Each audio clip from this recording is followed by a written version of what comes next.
You're listening to Creatives Prevail, unraveling the stories of creative professionals. Hello everyone and welcome to Creatives Prevail, where creators and industry professionals share the stories behind building their careers. I'm your host Mike Zimmerlich, and in this episode is a recorded panel at Phoenix Fan Fusion earlier this year called Let's Build a Creator Live. With the help of the audience, we developed a content creator from scratch, including finding the concept to developing the first piece of content. I want to thank Daphne Greene for being on the panel with me. It was such a blast. Let's get into it. Welcome everyone to Let's Build a Creator Live. Thank you all for coming and joining us. We're going to be doing some fun, interactive shenanigans, if you will. And I did say the word interactive, so it's audience participation. Yeah. So you guys are going to help. We're going to work on together to come up with some ideas on a content creator. So before I start though, I want to introduce ourselves. My name is Mike Zimmerlich and I'm the host of the podcast Creatives Prevail, where I interview everyone from content creators, influencers, streamers, podcasters, music artists, filmmakers, and so much more. And recently we just released episode number, I think 272. So I've been doing it for quite some time. Before that, thank you. Before that, I've also been working with content creators and artists for over, I would say, 16 years now. It's been crazy, over 16 years. So that's kind of my background, and Daph, I'll let you introduce yourself. Yes, so my name is Daphne Greene. I am the singer-songwriter for the band Daphne and the Glitches. It's kind of my main bag, but I also play for Fairy Bones, Ghost Moon, and that's it for the bands right now. Aside from playing in bands, I do music and produce a super cool audio podcast series called Galadric the Supportive Sage. Might be some people in the audience who know about that. And have actually been getting into game development aside from general content creation around all of those creative endeavors. So as I mentioned, we are going to be figuring out how to build a content creator from scratch. So this is basically going to be the essentials, if you will, to just getting started. So we're just going to kind of narrow that down into literally a 50 minute session here. So we're going to go through all the different steps, just basically get going to the point of actually releasing any kind of content. But of course, we have to start off first with what should the content be? So we're going to start off with figuring out some topics. So we're going to pick 6 topics together. So I'm going to now leave it up to all of you to figure out what those topics are. So anybody have any ideas? Start shouting them out. Theater. Be more specific than theater. Like what about theater? Improv. Improv, okay. What else? Can be something specific, can be something a little bit more general. Pokedex. Well, let's say Pokemon. We'll be a little bit more, because we'll narrow that down. So Pokemon, okay. What else? Cats, okay. Love cats. Okay. Cat Pokemon. Ooh. Well, then that's narrowing it down even further. Yes. What else? Anybody else want to come up, Daph? Want to throw something in there? Let's see. Restaurants. Restaurants is good. How about indie tabletop role-playing games? Ooh, indie tabletop role-playing games. Okay, and we need one more.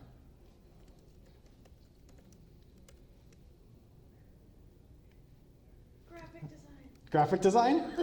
Okay. Cosplay arm wrestling. Ooh, cosplay arm wrestling? How about cosplay? We'll start. We'll put cosplay. It's certainly a niche. Okay. But you're already getting incredibly niche, yeah. Which I actually kind of really like. Actually, yeah. We'll get to that. All right. There's a market for everything. All right. So the topics we have are improv, Pokemon, cats, restaurants, indie tabletop RPGs, and cosplay. That is quite a list. Yeah. All right, so we're going to pick randomly here. So of course, in the traditional nerdiest style is we have dice up here. So Daphne, would you like to do the honors and roll a d6 for me, please? Certainly. Here, I'm gonna use one of mine if that's all right. Oh, you missed the whole thing. You do it again. It doesn't count. Put it in the tray. If it's not in the tray. Put it in the tray. Number four, restaurants. So that's what our topic's going to be on restaurants. All right. Okay, so great. There's probably 10 billion podcasts, not podcasts, content creators out there that are based upon restaurants. So first thing we need to do is, all right, well, what about restaurants in particular? Are we going to be talking about type of restaurant like fast food? Are we going to talk about going down even further, where it's a particular restaurant chain like Cheesecake Factory, or perhaps looking at the history of restaurants or particular chains, where they came from, how they started, how they got big or failed, things like that. Could be restaurants across the U.S. or across the globe. Or we can get even hyper-local, where it's restaurants in Phoenix. Any ideas? Ooh. Haunted restaurants. Okay. I kind of love that. Okay. So haunted restaurants. I like that. Okay.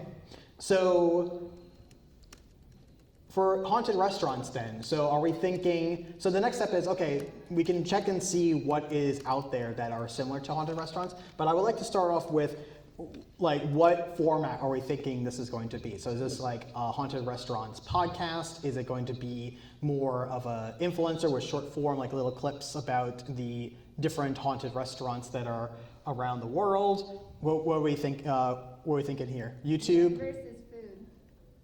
Did you say man versus man food? versus food? Yeah, like a challenge that you have to do at a restaurant.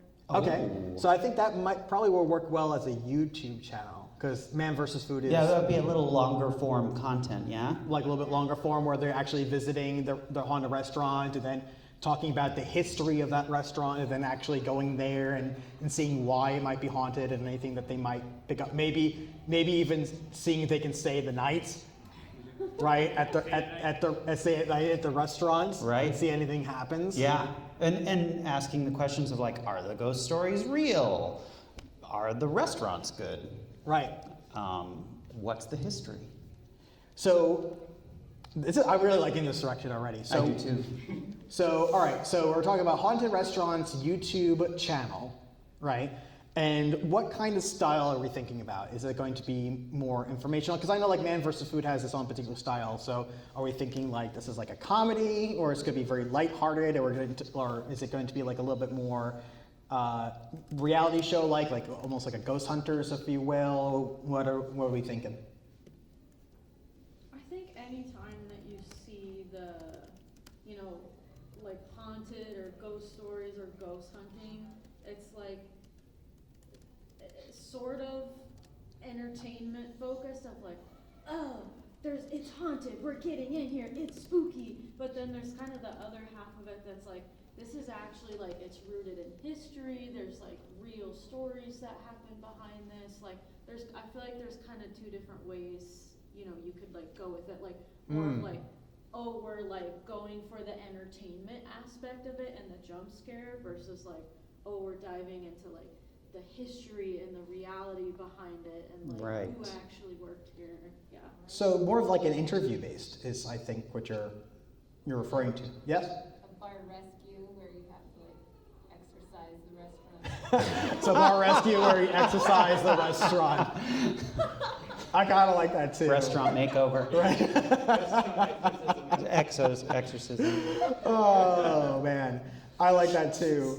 I do like the idea of, so like going from, because remember, this is something that we actually would want to execute on, right? So if we were actually going to do a YouTube channel on haunted restaurants, right, how would that exactly work out? I really like the idea of interviews, right? Because that's something that you can organize. You can do interviews ideally on location for something like this, but you can also technically do this via remote, but then interview any guests who have patrons to the restaurant and seeing if they have any stories, and of course any of the crew over the years, any of the waitresses or cooks or whatever the case is, the waiters, as far as what they've seen as well or witnessed. So something along those lines, I think that actually would be something that can be very tangible, because again, you can either visit that location or do those remote interviews to getting all their stories. So I really like that type of a format. So it sounds like to me it'll be more informational, but maybe the occasional, like, if you can go to on location, do something a little bit more fun, like maybe bring in an exorcist out or something like that. For the particularly grisly or scary. Yeah, for the particularly scary ones, exactly. So okay, wow, we already narrowed down pretty quickly here. So yeah. Haunted restaurant YouTube channel in an informational interview type style. I kind of liking this. I'm digging it as well. Okay, so then that's great. So we already narrowed down something very niche. So let's see if anybody else out there is doing something similar. So I'm going to, we talked about YouTube, so we're going to go to YouTube. And we're going to just type in haunted restaurants. Haunted restaurant, let's do that. Okay, let's see what we come up. Every haunted restaurant in America, so weird history food. Weird history food.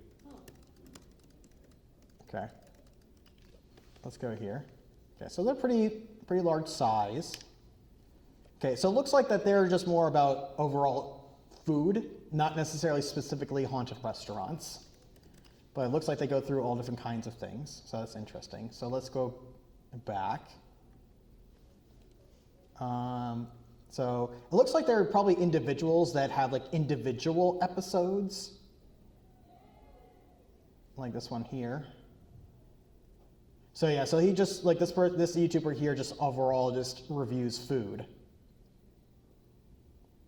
Right, so that's like where it gets interesting, is the question of, do you go very broad or you go niche, right? Because there's pros and cons to each. If you go broad, then you can catch a wider net, but also you have a lot of competition when it comes to influencers and YouTubers that do the same type of thing. Where if you go super niche, you might be something that's completely different from everyone else, but it might be also too niche where it's a much smaller audience that might be interested, right? So there's always a balance there that you have to go after. Are you Daphne, are you looking up some things too? Yeah, so I was looking at just kind of scrubbing through this every haunted restaurant in America video, and these people are definitely doing like a historical sort of perspective where we're seeing like newspaper clippings and B-roll of old-timey historical events taking place, and then they're sort of just talking about the history. So this seems like it's definitely coming from more of a documentarian sort of, angle. They're not doing comedy. They're not really interviews or anything like that. It's just more Right. just an overview. Which also makes sense too, right? Because sometimes the challenge there is that, depending on how old the restaurant is, there might not be anybody left to interview as well. So again, it's now narrowing it down to see how much content there is available to haunted restaurants, which that's an interesting, that's what we should probably look up right now, right? Is how many restaurants, if I could spell, are haunted. I'm not going to do that. So let's see what comes up. Welcome. Okay. Hello, how are you? So on a quick, again, this is just doing some very, very basic quick Google searches, is accordingly there's been reports of thousands of different dining spots globally. So that definitely gives you enough episodes to go through. So it looks like there's enough there specifically that can be done. So that's good. I want to also do, because we did a YouTube search on just haunted restaurants, but I'm curious if we just do haunted restaurants YouTube channel. And let's see if anything shows up here too. Okay. Yeah, I do see a couple channels that are specifically like this one's called The Spooky Foodie. Oh, Spooky Foodie, okay. So a girl who eats food and talks to ghosts and also has fun and does whatever she thinks is cool. And she also wants you to hang out with her and do and do you like that? I used no punctuation for this. Here's the description. That's pretty funny. Okay, interesting. So it sounds like that she is more like almost like a personal journal of going to different restaurants and eating at different ones that have been reported to be haunted. Yeah. Is that what it sounds like? It looks like she's based in California, but she does travel to certain locations. Okay. Yeah, because even doing just a Google search here, that's interesting that you found that result, because I don't really necessarily, I see, again, also more and more individual YouTube videos that are specific to haunted restaurants, but not an entire channel that's based upon it. Yeah. So it looks like an interesting angle, and then also too, that's more about the personal experience rather than cataloging the experiences to other people that have witnessed things in those areas, which I think is more interesting, because then you're getting the actual stories, because the likelihood of you going to a haunted restaurant and then experiencing something could be very rare. I guess it depends on how haunted they are, if you will. But if you were now interviewing people, you're getting all their stories and their personal experiences from that. Yeah, absolutely. Okay. Interesting. All right, so we narrowed it down, and welcome everyone who just joined us. So Hello. So just a quick recap on what is going on here. So we are literally in the process of workshopping, building out a content creator. So we, by selection of various random topics that we selected before, we chose restaurants, and from that point narrowed it down to specifically haunted restaurants, and then narrowed down from there to haunted restaurants on YouTube. So as specifically a YouTube channel. And so from that point, want to see what is already out there, right? Because if there's somebody else that's already doing something similar, you want to find out how you can make it different, right? So because if you are doing the exact same content as everyone else, well, why are people want to pay attention to what you are creating? You want to bring something quite literally to the table, if you will, right? What's your hook? What's your X factor? Exactly. What's your hook? What's your X factor? And that could simply mean that you just do it better, right? You can do something exactly the same as somebody else, but if you can improve upon the productivity or come at it with your own flair, if you will, that's also totally fine as well. Or you go the other direction, which is you make something that's very different. And so what we discovered was the fact that there are most of the YouTubers that are covering haunted restaurants usually do it within one episode or one YouTube video rather than an entire channel. And even the channel that we did discover was focused on haunted restaurants, felt more of a journal, if you will, of their own personal experience rather than an interview based, which is kind of what we came across on. Yeah. So that's great. So we narrowed down pretty quickly here down to haunted restaurants, interview-based style. That's a YouTube channel. So next step, what should we call it? Name is crucial. Name is crucial. Now, a couple things, and we will go over these things together, is there's always, whenever I talk to a content creator or an artist, is I always ask them this question, is the very first thing is, if you come up with a name, see if anybody else has it, right? So, as a... Yes? Slow talk? Okay. That's the name is Slow Talk? We'll take audience suggestions. Yeah, for sure. sure. This is interactive, so we can definitely come up with names. But basically, what we're going to do with the process is basically break down to, okay, is this name being used elsewhere? And is it going to be used in the same fashion as we are trying to use it? And then also, are the handles available? So for example, if we are setting up the YouTube channel, is that name already being used by somebody else? And ideally, the social media handles as well. You can play with the handles a little bit, but ideally, if all possible, the closest you can get to the name of it, the better it is. Because, right, you want people to be able to find your stuff easily, right? Same thing too with the Google search. I've known from many experiences in the past, people will pick these very generic names for their projects. And then they go, okay, great, do a Google search. Can people find you? Nope. Okay, well then that's not really a great name if people can't find you easily on Google or nowadays like ChatGPT or anything along those lines. If it makes it hard for you to find, then how people are going to find your content. Yep. So, all right, having said all that, let's come up with some names. Any names? So we want something that's going to ideally give the person the idea in in the title. So we want something haunted restaurants. Let's see. This is interactive, so people chime in. Yes, please. Please help us out. I want to come up with a couple names. Yeah. Eats and spirits. I like Ooh, that. Eats and Spirits. I like that. That's good. I like that. All right, let's do a couple more. I would like to vet a couple of names. So Eats and Spirits. Snacking with spirits. Ooh. Get that alliteration. Snacking with spirits. Snacking with Spirits. I like that too. Let's come up with a couple more. Anybody else? Booze and boo. Like that a lot. So wait, so it was a Foods and Booze? Booze And booze? and booze. Oh, booze. Oh, Booze and Booze. I like that. You could flip it too, depending on how you wanted to. I like that. That's really good. Actually, no, I think you're right. And the first one has to be with the Z. Yeah, the first one has to be with the Z. Grub with ghosts. Ooh, that's good too. I like that. Grub with Ghosts. Also, what's interesting about Booze and Booze is that you can technically then choose bars as well. Yeah. It doesn't have to be restaurants. It can be bars and Absolutely. restaurants. Yeah. So that can also expand it a little bit too. That's actually really good. Or narrow it, depending on your situation. True.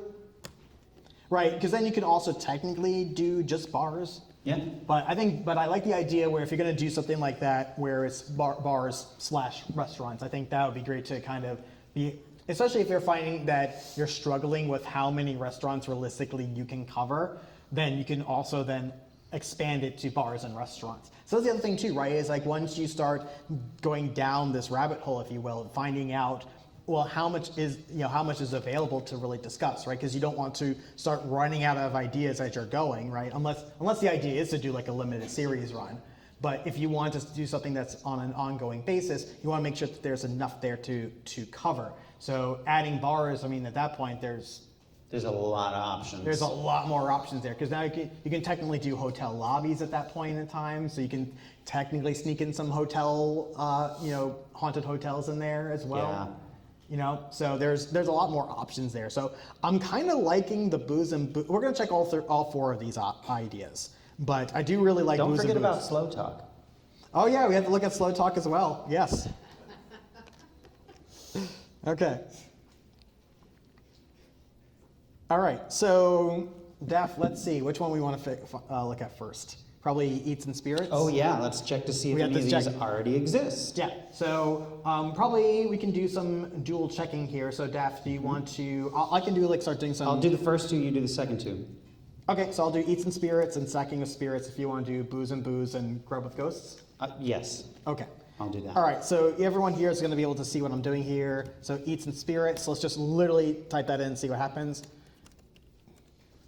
And so we can see here that it looks like there is a restaurant in San Fernando that has that exact name. So that might be a little bit of a challenge. Fortunately, there's not much else that looks like would compete with that. But that would be, you can see for yourself, Eats and Spirits, the restaurant is something that's already covered. So that one might be a little bit challenging to do. I will check YouTube though real quick, unless you can type in Eats and Spirits. I do have bad news for my personal favorite of the pack so far. Booze and Booze already exists on YouTube as a YouTube channel. It is an AI slop YouTube channel. Yeah, that sometimes it's gonna happen. So that's kind of a bummer. And it's literally Eat Spirits and Fun with that. Okay, so let's see. I'm also checking YouTube. I don't really see anything on YouTube that would compete with Eats and Spirits, so that's also a good sign. I did find Spirits Haunting Eats though, so. But looks like this was from 16 years ago, so I think we're safe there. So that's the other thing too, right? You have to see also if you're looking at what other people have done is are they being active right now, right? So that also is something to take into consideration. So it doesn't make or break if somebody else is doing something similar or is using a similar name. If you can change it up a little bit. But Booze and Booze though, it's literally. It's pretty strong. And the other thing that, depending on how you want to play it, you can be a little risky and go for it. because there is sort of a thought process you can have with naming conventions where if you look at, oh, this thing already exists, someone already claimed the handle, whatever it was, but maybe they haven't posted in a long time. Maybe they are not active anymore. And if you become the more popular thing, you can eventually maybe approach that person. I mean, this is another thing you can do is you can reach out to them and be like, hey, are you still doing this? I'm interested in starting this channel. You'll have varying degrees of success from experience trying that. Sometimes you won't get any response at all. Sometimes you end up making things worse because they're like, oh, this is a great idea. Maybe I'll start posting again. So you can play it a little risky if you want to. You can, but honestly, I find it's usually a better idea not to. It's usually, yes, I will say that. It's usually a better idea not to, because then you don't want to have it where even down the line where, let's say that person's like says, yeah, sure, go ahead, and then let's say you start everything up and they change their minds, right? Mm-hmm. So you really don't get it in writing if you end up doing that. Right, and even then, right, is that people, you can do all the coverage that you possibly want. There's still no guarantees. So I usually err on the side of trying to find something that is readily available, and you'll be surprised that as much as there is out there, there's always new ideas to be formed. So I would say always try and just see what exists, or if you really are adamant about the name, maybe doing a variation. Like, so for example, you looked up Booze and Booze where it starts with B-O-O-Z-E. You can technically try to flip it and then do B-O-O-S and B-O-O-Z-E. Right? So you could try doing the reverse and see. Or I wonder even, could you get away with like booze ampersand booze? Or like things like that. Booze, the letter N, booze. Exactly. There are ways to kind of, Right, and then it comes down to who is going to be the most active, because that's what's going to show up most certainly in the results, right? So again, looking at who's active, I think that's a very, very big determination. If you're finding that there's an existing channel or content creator that's out there that's using the handles that you want to use and is active, like very highly active, I would not even bother. Like at that point in time, I'd say forget it. Just try to come up with something else, because it's not worth it to try to compete with that. But if it's somebody that posted once, like 5 months ago or something like that, or it doesn't look like it's very active, or was active for a while but hasn't been for years, then I would say that probably you're a little bit more of a safe bet. And for the record, it doesn't look like anyone has Grub with Ghosts.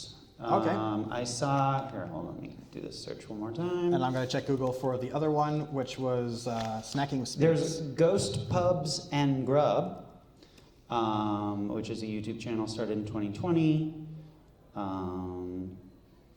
Also, looking here, you can see for yourself, like literally we're just getting like spirits like the alcohol spirits. So I think we're kind of good there too. There's a TV series called Gas, Grub, and Ghosts in 2017. But yeah, that's kind of about it. Oh, there's a YouTube also called Gas, Grub, and Ghosts. All right, so based upon those, so Eats and Spirits that one probably was a little bit questionable, because there is a restaurant called Eats and Spirits that also has the name. So that one is not a direct competitor per se, but kind of a little bit challenging, because they are showing up in the top results. And Snacking with Spirits looks like it's completely clear. I'll do a quick YouTube search for it, but on Google, like nothing came up. And then Booze and Booze, there is a channel, but it's AI stuff and not direct per se, and technically could theoretically reverse it. So there's options there. And then Grub with Ghosts sounds like that was pretty clear too, correct? Yes. Grub with Ghosts seems like a safe bet. All right, so I'm doing Snacking with Spirits as well, looking if anything shows up here. And yeah, I mean, nothing really here that shows to me that, oh yeah, this is not going to be a good idea. Yeah, you can see here, nothing is coming really anywhere close to this. So, all right. Fantastic. All right, so it sounds like our top contenders then are what? Snacking with Spirits is definitely one. Mm-hmm. And what we say probably the second one is? I think Grub with Ghosts, Grub with honestly. Ghosts, probably. Okay. So out of those, so Snacking with Spirits and Grub with Ghosts, what are we thinking?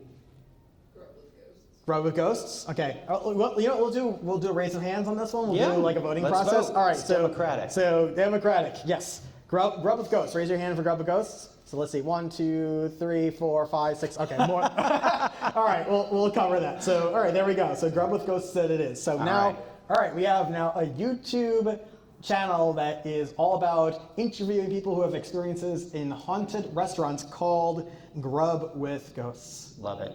This is fantastic. Okay. So examples of content. So there's a couple of ways we can do this because now we are focusing on YouTube, but of course YouTube can do multiple things. There's of course YouTube Shorts, right? And then also there is the corresponding platforms, which we'll get to on the last part. But examples of content. So YouTube, generally speaking, is more of a longer form, right? So that's the next question: is how long are we thinking these episodes going to be? Because with YouTube, they can be anywhere between 5-10 minutes usually. Sometimes some video episodes are, and sometimes they could be like 3 hours long, right? So I would like to have a conversation about how much of a deep dive are we thinking we want to go, and also too, in addition to that, for the example of content, is what do we want to have each video represent a specific restaurant, or would videos cover multiple restaurants, maybe like within the same area or something along those lines too, or should it be spread out? So that's really the question, right? Is how is it going to be formatted, and how long are we thinking these episodes are going to be? And one of the things with the style of video that we're doing for this creator is you may find out when you pick your first location, or maybe you pick a few and you're like, I'm going to go out and try to get the footage for a few of these. So you may find out, oh wow, we get a ton of content. We could probably fill an hour if we really wanted to. Or you may go and be like, okay, these are going to be like 10 minutes. Once you go and do it, you may find that the content that you gather helps you dictate the length of the thing. Because you're also going to be doing editing. You're going to be trying to grab the best bits, and you're going to be trying to make it cohesive, but also have that flow and, satisfy the algorithm. The other thing too is how, and this is actually the next part, I think this is all relevant, is how frequently you're going to be releasing these episodes, right? Because the other thing too is if you're thinking about doing this on a weekly basis, you're probably going to want to do something that's a little bit more bite-sized and smaller, because you have to, again, the editing process that's involved, as well as the fact that you want to make sure that you have enough material to consistently release episodes, right? In comparison to if you're doing it maybe like bi-weekly or even monthly, for example. I would say this, in my opinion, based on the premise and what's going to be required, you're in theory going to need to communicate to these places, either figure out if you're going to go on location or if they're going to be doing remote interviews. You're probably looking at least a month. Yeah, there's a lot of logistics that's involved in something like this. So yeah, I would say probably a month, and also because the fact that you have to conduct interviews, it probably still makes sense to do just one restaurant at a time. Right. Because also if you're conducting multiple different interviews, that is already going to elongate your episodes, where they can easily be 10, 15, 20 minutes or even longer, depending upon how many interviews that you have. Also, again, depends upon how much you're going to deep dive into the history of the restaurant too. Right. Because it can be a combination of those different things. Absolutely. So I'm curious about, again, I want everyone else to contribute here. So when you are, looking at videos on YouTube and so forth, is it all over the place? Do you find ones that are relatively shorter, or do you like it where it's a little bit longer, like you're watching like a television episode or something like that? I'm just kind of curious on how everyone else likes to consume YouTube. Personally, I like long-form content. Long form? However, YouTube now pushes short ones a lot. Yeah. True, but also what's great about long form is the fact that you can take the long form content and then make them into YouTube clips. Yeah. And that that's then fantastic. can bring people to your long form content. Correct. I find that's why I have a podcast, is because for me personally, I'm naturally an introvert, so it's really hard for me to take out the phone up and go, hey, I'm blah, blah, blah, blah, blah, right, and just talk about whatever. And so for me, it's a lot easier to be able to do something that's more long form and then just go through the editing process to then make the short form content to promote the long form content. So Fortunately, that's what's great about YouTube Shorts is that it makes it a very natural progression. In fact, in the YouTube Shorts themselves, you can direct people to the actual related YouTube video, which is fantastic. Yeah, exactly. Exactly. All right, so so longer form, so thinking probably like, you know, the 20, 30 minute mark probably, or maybe even longer. Anybody else? 12. Yeah, 12 minutes? Okay. I was gonna say 30. 30 minutes? So, because it's also too, right, it's like we want to think about how, you know, first of all, again, making sure that you are getting people to come in, which is the next part too, is like what that hook's gonna be, right? So how are you going to start off the video to get people interested in what it is that, you know, what you're creating? And then how do you keep them around for the entire episode, right? So that's the other thing too, is the interviews. Do you cut them down, you know, for any kind of, to make it a little bit more lean, if you will, in comparison to leaving it in its entirety, right? So there's also those kind of questions too when it comes down to the interviews. But for myself, I don't want you to tell me what you think, Daph, but for me personally, I do like those 20 to 30 minutes long YouTube videos. I think that's the perfect size. There's very few exceptions where I would want like the hour or 2 hour long ones, but for the most part, I like the 20 to 30 minute ones. I mean, I know my YouTube watching varies depending on what kind of content it is I'm watching. But there are definitely times when I like the shorter, 10 to 15, maybe 20-minute videos. But sometimes I'm like doing something and want that thing in the background that's like kind of interesting, and I don't have to listen to everything, but I can kind of be like, oh, okay. And I'm like folding laundry or playing guitar or whatever I'm doing. So this strikes me as something that could be that kind of content, theoretically. And the other thing too is that you could always, and these are things that you'll find out through actually doing the process, right? And that's the thing to think about is the idea of this is to really condense everything down in this session about how to just actually get started. Right? But you can do something as straightforward as even before doing the interviews, maybe doing just an overall history episode of a haunted restaurant. And just see if you enjoy the experience of doing the research and all those things. Maybe doing 1 or 2 interviews if you can, but you can keep it very short and simple to start, just to get started. Do we want to maybe, I don't know if we're ready for this or not, but take it to the next step of like, let's try to think about what would our first episode be? Yeah, absolutely. So what would the first episode be? So we can do something else, but in my mind, since we're in Phoenix, we're in Arizona, I'm gonna pretend that this content creator lives in Arizona. So what haunted restaurants do we have access to in Arizona? Is probably the easiest way to start. All right, so let's find out. It's got the haunted hamburger in Jerome. Ooh, yeah. Oh, okay. So wait, That sounds like a good haunted contender. hamburger in Jerome. There we go. Hanny's downtown. Ooh. So it's called the haunted hamburger. Is the place actually haunted? Yeah. Oh, really? Okay. It also has the most haunted hotel. Our story. Here we go. Yeah. Is it really haunted? And would you say Hanny's was another one? Hanny? Yeah. I think there's some in Their Flagstaff. basement's really creepy. Ooh. Doll parts. Oh, I love that. Take me there. So yeah, no, they're literally talking about the fact of how, yeah, actually it is. Yeah, you even asked like at the end, cans flying off shelves, the hot water being turned on in the middle of the night, hang out for a while to see for yourself. The nice thing about something like this too is a lot of times it's free promotion for these places, so they're going to be like, "Oh yeah, you want to do a YouTube series? Come on down." You know? Exactly. They may even get you some food out of it. But the most important part that I really appreciate you bringing up, Daphne, is when it comes to your very first episode, is looking what's already in your own backyard. Yeah, make it easy for yourself when you're starting. Don't, have to go after the most difficult, even if there is maybe like a holy grail of like, I want to cover this haunted, crazy place in another country. That can be a down the line thing. Set that up, start making phone calls, emails, etc. Exactly. The other thing too that I know helps immensely when it comes to releasing even the first episode is having a number of episodes already lined up. Yeah.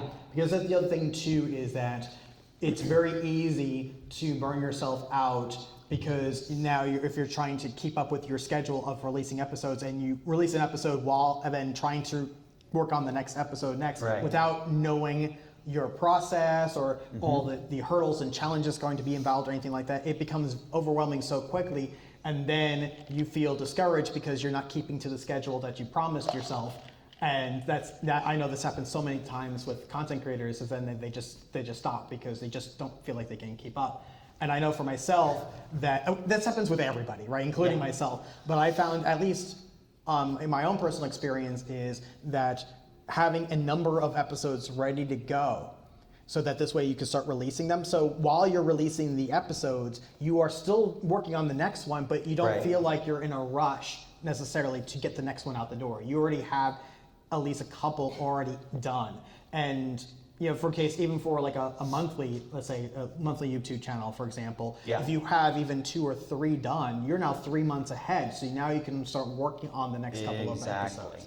So that's something that I always recommend to do. Once you start getting the cadence of the flow and all those things down, you don't necessarily have to be that far ahead. It still helps, because also, personal lives happen, right? There might be, an emergency, or something comes up, or you get distracted, whatever the case is, or maybe just not feeling it, because that's also the other thing too, as a content creator, is, you have to, you want to have the drive to keep on doing something like this, right? So, and just sometimes, and I know for myself, this is the case, is that sometimes you just don't feel like it. Right. And you want to be able to at least have something that you can put out there. Because that's the thing about being a content creator, it is about the consistency. It really is.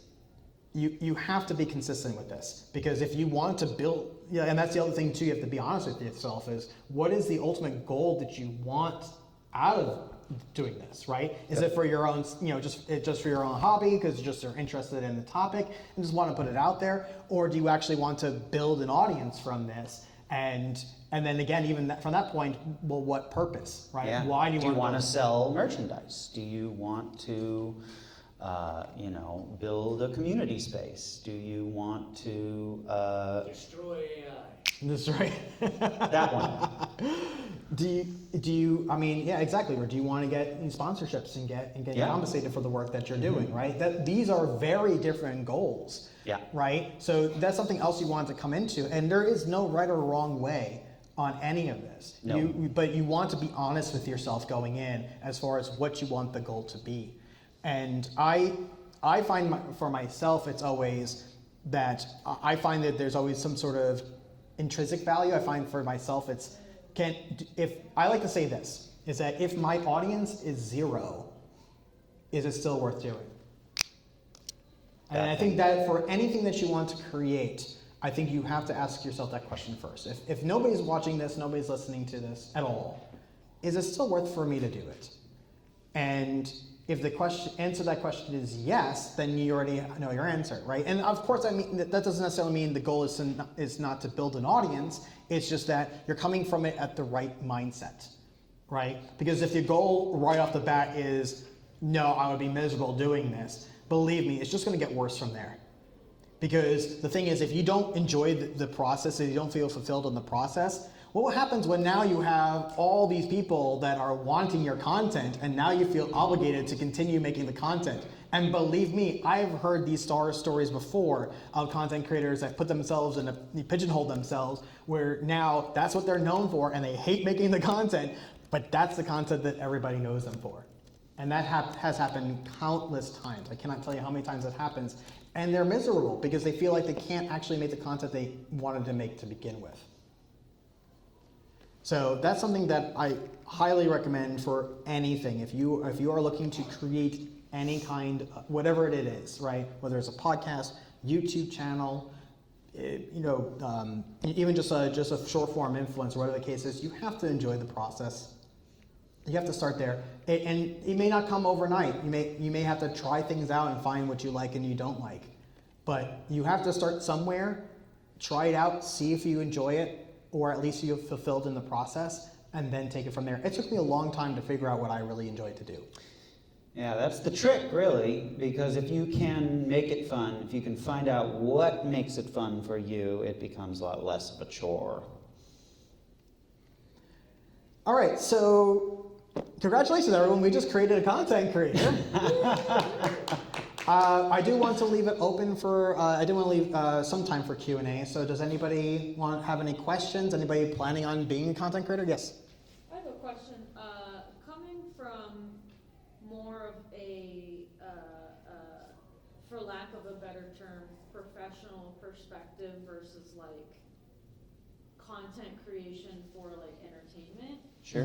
So to give context to that, like posting on LinkedIn, right? Mm-hmm. To looking for the professional connections, looking for networking, potentially tapping into new jobs, new clients, that type of thing, and making sure that you're posting content that is valuable and kind of establishes you as, you know, a knowledgeable thought leader in your industry. Right. I'm just curious if you have any like insights, maybe a little bit more in that lane of like, I'm saying Yes. professional, I know that's not like quite the right term, but like. No, it is the right term. I would say professional is the right term. So finding more professional type where it's more about quite literally your profession, right? It's more career-based type content, things like that. It's places like, you know, as you mentioned, LinkedIn. So I could definitely vouch for something along those lines. It is a little bit different in comparison to other places, but the bottom line is the same thing, right? Is like what are you going to be doing that's going to have people pay attention to you, right? So of course, the number one thing is what you've accomplished. That's the most straightforward you can do. Is like, oh, these are some things I accomplished. So if you have a portfolio of work that you've done before, showing case studies or anything along those lines. I don't want to get necessarily too much into business terminology, but basically like showcasing what you've done, right? And maybe a story behind it, right? Of why you did it or how you came across this or something along those lines. And just making it something that's natural, but people want to see what you've already have done and what you've already have accomplished. And I would even say further, and maybe I would argue more importantly, what are you doing now? 100%. What are you currently doing? Because if you're trying to establish yourself in this vein, in this, whatever it is, probably the easiest and most interesting way to connect people is to show yourself doing it currently. What are you up to? And starting to, gotta wind her up. No, it's okay. I would not want you to, run out of steam in the middle of it. It'd be terribly embarrassing. So, what was I saying? So just like, remembering that like whatever it is you're currently up to, whatever it is you're doing, could you give me like an example of like something specifically you're maybe referencing, or I could try to come up with something for myself. A project that I'm working on? Sure, or like, you're talking about posting on LinkedIn, right? Yeah. So like, what's something that you would want to post about, for an example? I'm a graphic designer, Right. art director. Yeah. So I mean, I could post about like a recent project that I finished. Yeah. So like, okay, let's think about what was the most recent thing you worked on, for instance. And you can be vague if you can't give details or whatever. Yeah. Most recently, I led art direction and design for a conference video graphics. Okay. Cool. For a the words are not coming. That's okay. That's okay. I think that helps me enough. So like what I want to say is like, okay, so when you were doing that, this is something honestly that I'm trying to work on myself right now for content creation is like, okay, when I'm writing a song, or in your case, when you're working on these graphics, what are some tricks that you use that make your job easier when you do the thing? What's like a little thing that you always do that like, hey, I don't know, for other graphic designers out there, this is a little tip that I use every time I do this, and then you show yourself doing the thing if you want, or you can write it out. So like tips and tricks. It could be like, here's a creative choice I made, on this thing. Or maybe a struggle that you were going through. Like, I had this assignment and I didn't know, what I was going to do for this problem, and then I came up with this. Like, that kind of stuff is not only showing that you are an expert in your field, but other people are going to see it and be like, oh man, that helps me so much. And then they're going to be like, I want to follow this person. They probably have other good advice. Absolutely, because that's the thing too, is that they want to see what your thought process is. Yeah. So if they see how you went through that this is the challenge and struggle that I had, and this is how I overcome it, that's just showing who you are as a person. Exactly. So because that's ultimately, right? At the end of the day, what people want to hire people that are going to figure things out. Ultimately, right? So things like that. I do find that sometimes personal interests also sometimes help too. To kind of break the mold. Yeah. So if there's something like, so for literally quite like we're at Phoenix Fan Fusion right now, letting people know that, hey, I'm at Phoenix Fan Fusion. And it's just showing a different side of you, Yep. right? Than your professional area. Because again, a lot of times they want to see if there's a culture fit. So if you're doing something that they feel that would make sense in their environment, that's again, you're helping them figure out if you're going to be the right match for them or not. Yep. Resources also. Yes. Sharing resources, sharing, things that have helped you. Articles, videos, shout outs to other people too. Yeah. I don't see that people doing that enough. Yeah. Is maybe doing a shout out to whether it's a prior client or to somebody, maybe even to another fellow graphic designer. I know that sounds a little crazy, but just showcasing like, hey, that you are part of the community and then you're supporting other people that are in the community as well. That just shows a long way. It goes a long way. It just shows a lot about who you are as a character. Anyone else? Does that answer your question? I think so, yeah. Okay. Does anybody else have any kind of content that they're looking to release or currently have released? Not pointing anybody out. Sterling and I are cosplayers. Which are fantastic, by the way. Those are quite amazing. And prop makers, she's a prop maker, I'm the sewist. And we have found such an awesome dynamic, the two of us doing teamwork, that we started a YouTube channel. Oh, congratulations. What's the YouTube channel called? The YouTube channel is called Steamcraft1864. Steamcraft 1864. I love that. It has to do with both, our niche genre, which is steampunk, the fact that we love to, craft it, and 1864 is the fictional year that the automaton character was originally built. Oh, that's fantastic. Do you mind we look it up on to everyone else? This is fantastic. I love your banner. 1864. Your So profile picture. we're gonna do just okay. So basic Google search does not show. So it's a YouTube channel. Mm-hmm. Okay, so let's go to YouTube then. So I didn't see anything in the Google results. Doesn't. Google's broken. Yeah, Google's Yeah. I'm yeah, texting Google it does to not. you It's in case. that's why you do the multiple checks, right? And that's what we were talking about before. So Steamcrafts 1864. Yeah. Oh, well, all one. This one. Fantastic. Oh yeah, I love that Look at banner. that. That's fantastic. I love it because I love it's like these animated characters and stuff like that. So that's quite amazing. And look, and this is fantastic. You get that it's a duo right away. Yeah, get it says a duo right away, which I love. So welcome to Steamcraft, where a dynamic duo gets into a lot of chaos, making steampunk creations through costuming, props, cosplay, and random upgrades. This is great. I love that description, actually. It tells you exactly that, again, as you mentioned, Daphne, that it's a duo, and that it's specifically about steampunk creations and through the whole process, costuming and props. So kudos on that front. I think that's fantastic. And it looks like you've done a number of shorts, which is great. We're trying our best to do one. Yeah, I was gonna say, like I see one video, and you know what? Congratulations on the one video, because that's getting just one out is a major milestone. Absolutely. So that is fantastic. I also noticed you doing posts as well, so that's great. I appreciate the fact that you're using all the aspects of YouTube, and that's a great thing to do, because you never know how people are picking up and so forth. And generally, the platforms like it when you're using a lot of their different features. Yeah. So that's fantastic. And it looks like a number of shorts. How many shorts have you guys done? Okay. Also, just started. When was this one? Let's see. Well, you know what? That's great. So.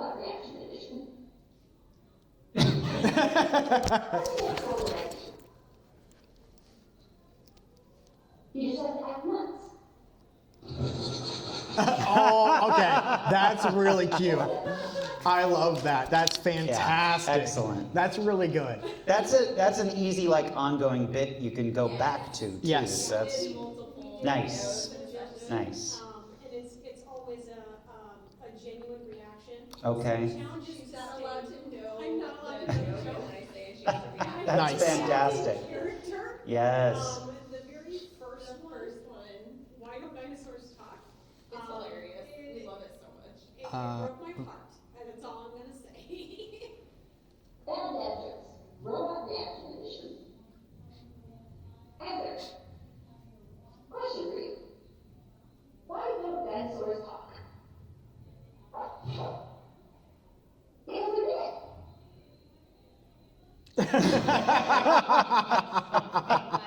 Okay. Yeah. That's great. So these are honestly fantastic. Yeah. Like I really like the content and I appreciate it because it's taking something that is very common out there about dad jokes, but you're putting a unique spin on it, right? With your character, which I absolutely love that concept. So this is really good. So when did you start releasing the shorts? 6 months ago. 6 months ago. Nice. Okay. For the new videos monthly, we make sure it's like at least a short a month. Yeah. Yeah, it helps with the numbers and the visibility, but we're like watching that carefully, letting it grow on its own until we need to put something out. Sure. Until we have a buffer of created content without burning the heck out of ourselves trying to get. Yeah. Right. And like that's the one thing you want to avoid is burnout, right? So, and again, this is great because you're also testing them, testing to see what works and doesn't work, right? And so what I find interesting, right, is like, so for example, again, you won't know until you have more content coming out, but the two bad jokes versions, one has 2.7K views and the other one has 77, right? So sometimes you'll get those mixed results. So you won't know until you start releasing more of them to see what's working, what's not working. And obviously, eventually at some point you want to get to the point where your cadence is, especially for shorts, you really want to do shorts, ideally daily, right? Because that's what they want you to do. So, I mean, I'm not even at the point of doing daily yet, but you want to get to that point where you're doing it a lot more frequently. And then the long form videos themselves, that you can just do when you can, and that as long as it's consistent, right? So even if it's just once a month, right, that's totally fine. But you want to have something that's reliable that you can release, and not just for your audience. I know that some people, that's a lot of advice, is that for the audience to be accustomed to your frequency, but there's so much that's out there right now. People don't pay attention to that unless it's like a major television show that you're adamant about knowing their schedule. Yeah. Most people are not going to be like, oh, that's right, they exist, right? Yeah. So I think the cadence and the scheduling is more about you than it is about them. I agree. Is that if you are committing yourself to, okay, I'm going to be doing these videos monthly, then that's going to be much better than, okay, whenever I have a chance, because that's how you release one video and then 5 months go by and then another video goes out and then you're not going to see anything happen because you're just not releasing enough content frequently enough, right? So once you have an idea of realistically how long everything takes and then what is feasible to do without getting burned out, then commit yourself to that schedule to release those things. And same thing is true with the shorts, right?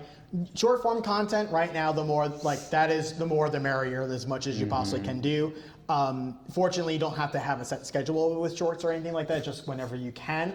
But you want to try to do that as frequently as humanly possible if you want to make the most out of it. And that's true for TikTok, IG Reels, like any kind of short form. Any kind of short form, right? When it comes to long form, again, just whatever you realistically can fit in. So we pretty much wrapped up here. Any other questions before let you guys go?